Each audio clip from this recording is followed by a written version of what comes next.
semuanya. Pada video kali ini kita akan membahas VLOOKUP dan juga HLOOKUP. Bedanya apa, cara pakai rumusnya seperti apa, kemudian kalau misalkan ada error gimana cara mengatasinya. Jadi kita akan bahas itu kurang lebih dalam beberapa menit ke depan. Sebelum kita membahas, saya ingin memperkenalkan diri saya dan juga rekan saya.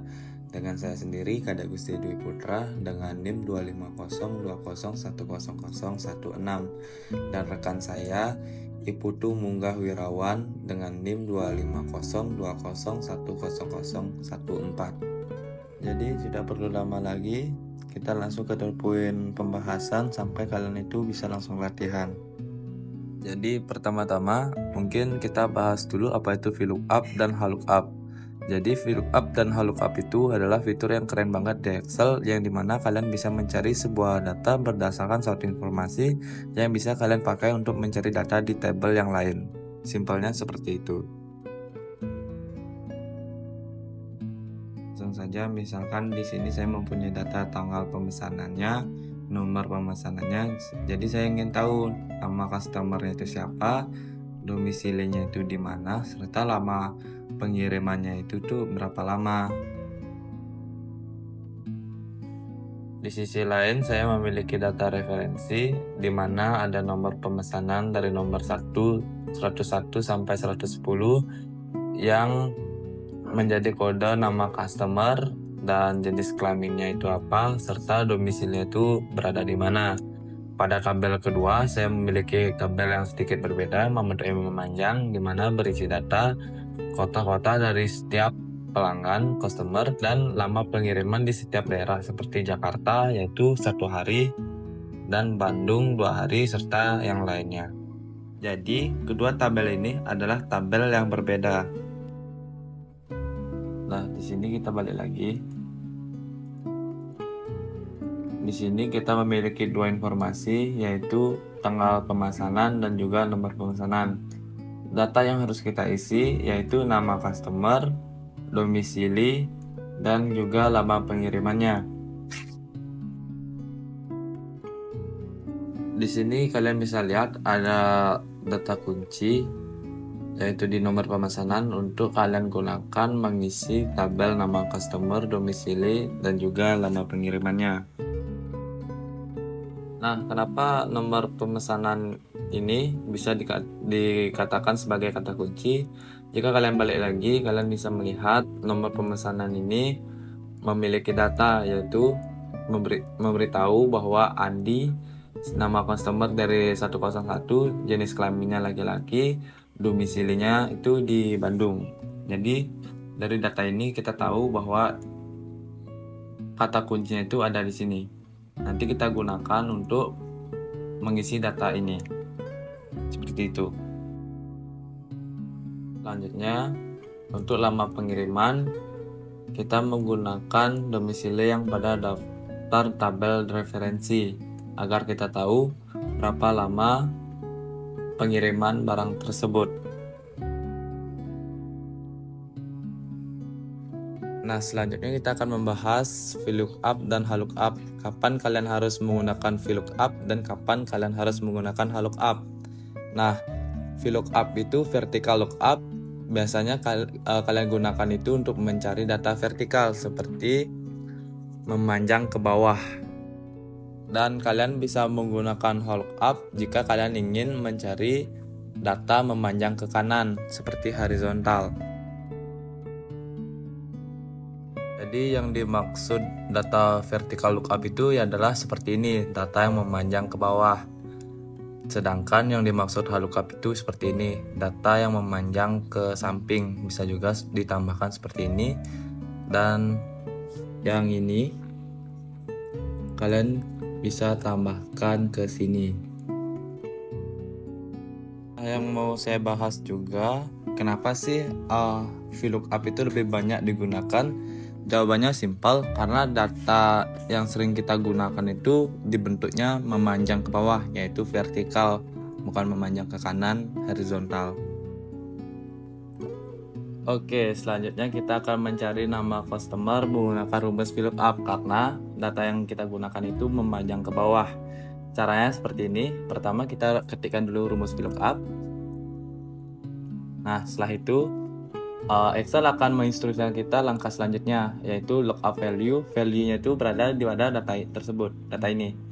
Nah, setelah itu Excel sesuaikan dengan settingan Excel lain-lainnya. Ada yang titik koma, ada yang koma, ada juga yang titik. Nah, di laptop saya itu menggunakan koma untuk lanjut ke step berikutnya. Setelah itu Excel meminta table array. Table array itu yang berada pada data referensi.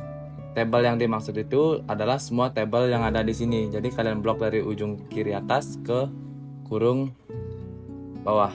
Nah, setelah kalian blok, kalian tekan F4 untuk mengunci agar tidak lari kemana-mana.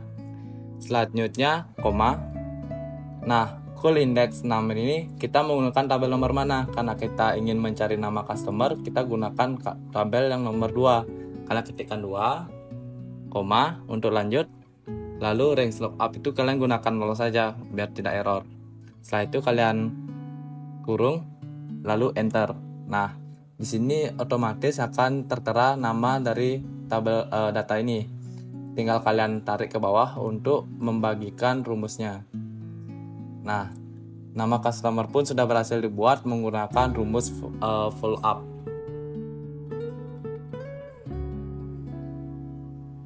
Baik, selanjutnya kita akan mencari domisili dari customer. Nah, karena domisili ini masih ada di tabel yang berbentuk vertikal, jadi kita akan masih menggunakan rumus VLOOKUP. Jadi kita ketikkan rumusnya. Lalu kita akan mencari lookup value yang mana terdapat di nomor pemesan. Selanjutnya, kita mencari table array yang terdapat di data referensi. Ini akan kita blok seluruh datanya, lalu kita kunci agar tidak lari kemana-mana. Nah, karena domisili ini berada di tabel keempat, jadi kolom indeksnya kita ketikkan 4 setelah koma. Lalu kita tambahkan value 0 atau false agar tidak error, dan kita tutup kurungnya. Nah, di sini sudah terlihat, dan untuk melanjutkan rumusnya kita tinggal blok ke bawah. Jadi seperti itu. Akan mencari data lama pengiriman. Nah, lama pengiriman ini sedikit berbeda karena data referensinya itu berbentuk tabel yang memanjang ke samping atau horizontal. Jadi kita akan menggunakan rumus lookup. Nah, untuk lookup value-nya ini juga akan berbeda karena kita mencari lama pengiriman berbasis domisili. Jadi lookup value-nya adalah domisili dari customer. Kita tambahkan koma. Selanjutnya kita akan cari di data referensi yang horizontal. Kita blok datanya. Kita kunci agar datanya tidak lari. Nah, karena kita akan mencari lama pengiriman, jadi row index number-nya kita pakai row yang kedua. Kita tambahkan 0 atau false value agar tidak error, lalu di enter. Dan untuk melanjutkan rumusnya tinggal kita blok ke bawah. Nah, inti dari kedua fungsi ini adalah untuk mengambil data dari tabel referensi lain secara otomatis dan cepat berdasarkan nilai kunci yang sama, sehingga menghindari pengecekan data secara manual. VLOOKUP digunakan ketika tabel referensi disusun secara vertikal atau memanjang ke bawah. Bentuk yang paling umum digunakan dalam database menjadikannya fungsi yang lebih sering dipakai. Sementara itu, lookup digunakan ketika tabel referensi disusun secara horizontal atau seperti ini. Cara kerja kedua rumus melibatkan penentuan lookup value atau nilai kunci, pemblokiran table array atau rentang data referensi yang harus dikunci menggunakan F4, penentuan index number atau nomor kolom untuk VLOOKUP atau nomor baris untuk lookup, dan umumnya menggunakan argumen false atau 0 yang kita ketikkan tadi untuk memastikan pencarian data benar-benar sesuai atau exact match. Dengan menguasai kedua fungsi ini, pengguna dapat mengerjakan data dan mengisi kolom secara efisien berdasarkan bentuk tabel referensi yang mereka miliki. Oke, tak kerasa materi hari ini sudah selesai tentang VLOOKUP dan lookup. Sekian yang saya bisa bahas pada pertemuan kali ini. Saya Kak Agustia Dwi Putra dan serta rekan saya Iputu Munggah Wirawan pamit undur diri. Terima kasih.